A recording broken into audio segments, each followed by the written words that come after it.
আমি বলি রমজান মাসে রোজা রাখেন? কই রাখি। সকাল 10টা বাজে কিছু খান? কই খাই না।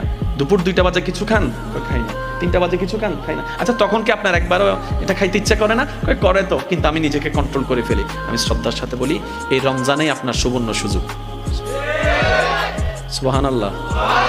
আপনি যদি রমজান মাসে 12টা বাজে, 1টা বাজে, 2টা বাজে, 3টা বাজে এই বদঅভ্যাস না খেয়ে থাকতে পারেন, দেখাই দিতে পারেন, আপনি চাইলে ইনশাআল্লাহ ইফতারের পরও না খেয়ে দেখাই দিতে পারবেন। কারণ 2টাই আপনি পেরেছেন, 7টাইও আপনি পারবেন, 8টাইও আপনি পারবেন। সুবহানাল্লাহ। রমজান জিনিসটা কি জানেন?